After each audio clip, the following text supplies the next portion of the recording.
While many people around the world enjoy the peaceful and reflective nature of the Easter holiday, former U.S. President Donald Trump took this occasion to deliver sharp political criticisms against his opponents. He posted on Truth Social, wishing a happy Easter to everyone, including the radical left, who are desperately trying to bring criminals and dangerous prisoners back into the U.S.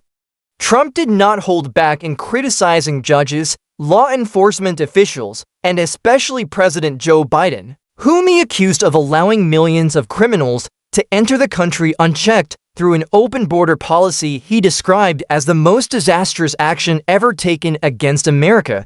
His statement reflected deep dissatisfaction with the current administration and exposed the intense political division in the U.S.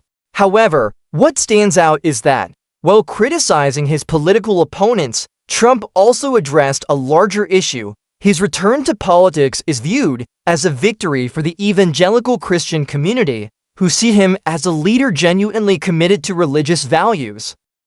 Finally, the godless left has left office and lost power. Now, a man who truly believes in God is in charge, Trump proudly declared. With this statement, he not only expressed his faith, but also affirmed his position among conservative Christians who view him as a man chosen by God. Yet, Trump's words make many people pause and reflect. Is an occasion like Easter the right time to spread political attacks filled with division? Does the misuse of this sacred holiday to target political opponents align with the teachings of Jesus Christ? Bishop Marion Edgar Budde, who had the opportunity to meet Trump months ago when he first took office, did not miss the chance to openly share his views. However, in a country where politics and religion frequently intersect, will statements like these help heal the deep rifts in society, or will they only deepen the ongoing political clashes? Trump seems to be using every opportunity, even religious holidays like Easter, to assert his power and political message. But an important question remains: will these strategies benefit the country in the long run, or will they only further fuel division among different communities and groups in American society? Let me make one final plea, Mr. President. Millions have put their trust in you. And as you told the nation yesterday, you have felt the providential hand of a loving God. In the name of our God, I ask you to have mercy upon the people in our country who are scared now. There are gay, lesbian, and transgender children in Democratic, Republican, and independent families, some who fear for their lives. And the people who pick our crops and clean our office buildings, who labor in poultry farms and meatpacking plants, who wash the dishes after we eat in restaurants and work the night shifts in hospitals, they may not be citizens or have the proper documentation, but the vast majority of immigrants are not criminals. They pay taxes and are good neighbors. They are faithful members of our churches and mosques, synagogues, wadara, and temples. I ask you to have mercy, Mr. President, on those in our communities whose children fear that their parents will be taken away, and that you help those who are fleeing war zones and persecution in their own lands to find compassion and welcome here. Our God teaches us that we are to be merciful to the stranger, for we were all once strangers in this land. It's important to emphasize that the concept being discussed here is not unfamiliar to those who identify as Christians.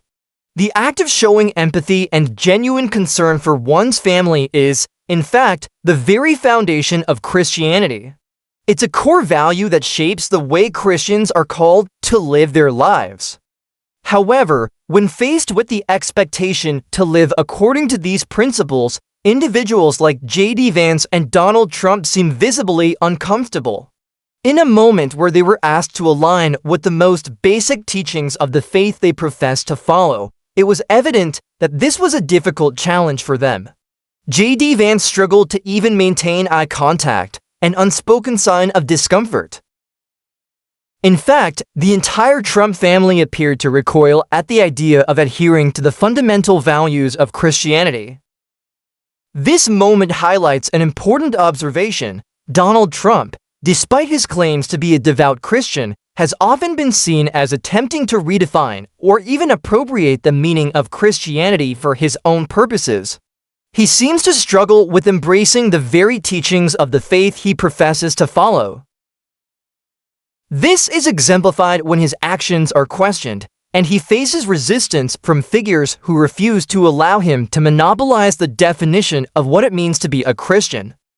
James Tirico, a state legislator from Texas, is among those who stand firm in ensuring that Christianity is not co-opted for political agendas.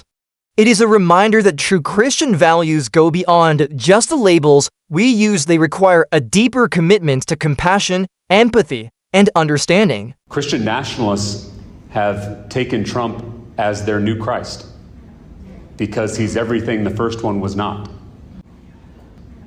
Jesus was poor. Trump is rich. Jesus was meek.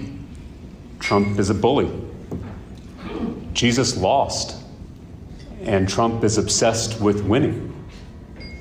I honestly think that if Donald Trump and J.D. Vance met Jesus today, they would ridicule him as a single, childless hippie. And in fact, Donald Trump Jr. explicitly rejected Jesus' Sermon on the Mount. He said, turning the other cheek has, quote, gotten us nothing.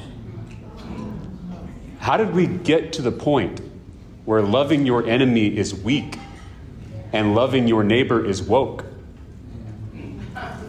I mean, they are literally rejecting the central teachings of Jesus because those teachings don't serve their own self-interest. Christian nationalism is not about the way of Jesus. It's about the pursuit of power.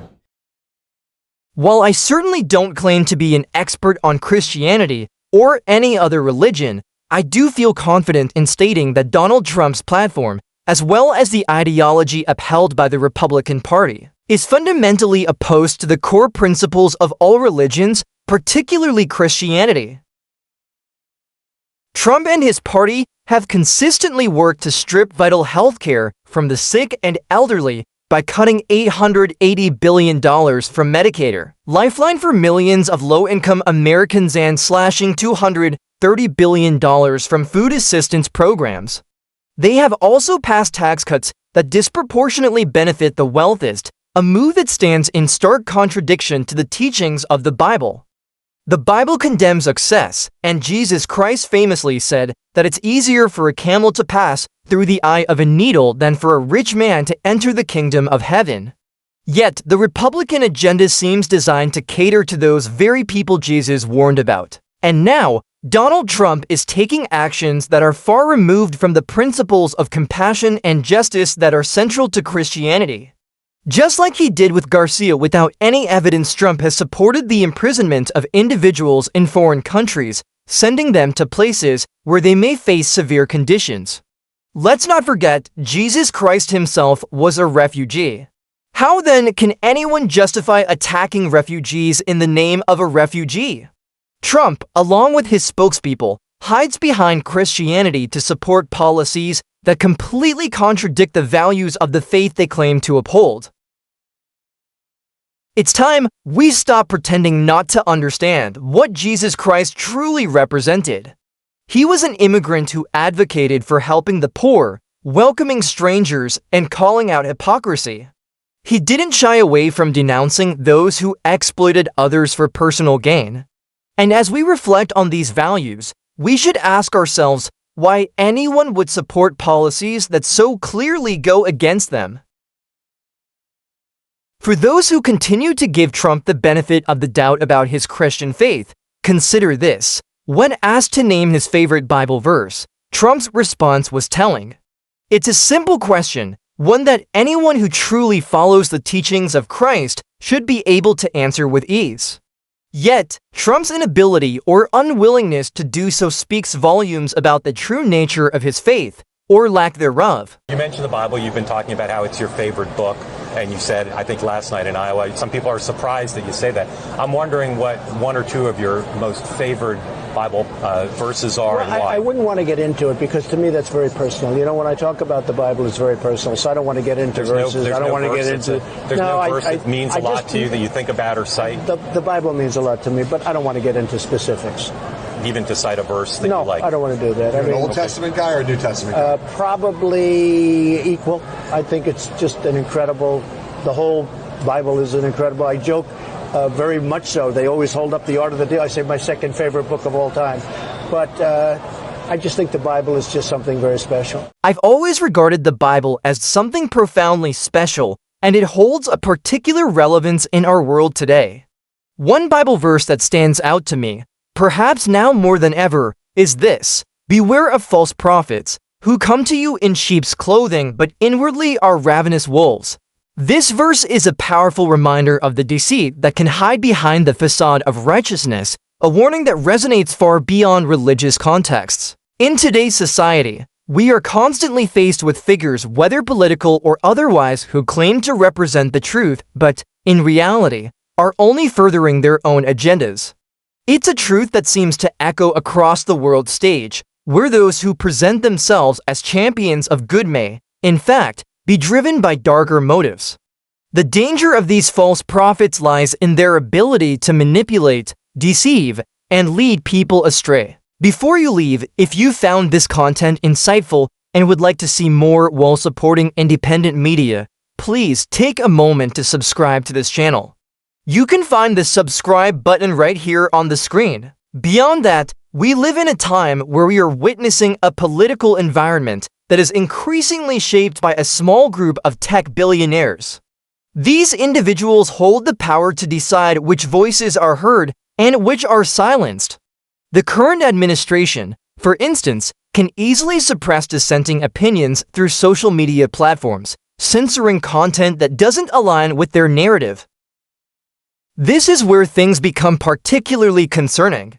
The freedom of speech, the very foundation of a democratic society, seems to be increasingly in the hands of a few tech moguls who have openly shown their willingness to serve the interests of the current government.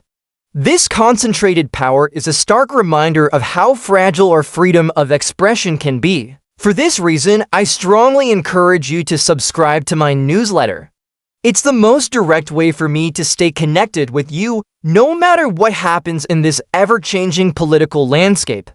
To make it even easier, I've placed a link right here on the screen. My name is Max Justice, and I truly believe in the power of independent voices to shape the future. By subscribing, you're not just staying informed, you're helping ensure that the truth continues to be heard. Thank you for your support.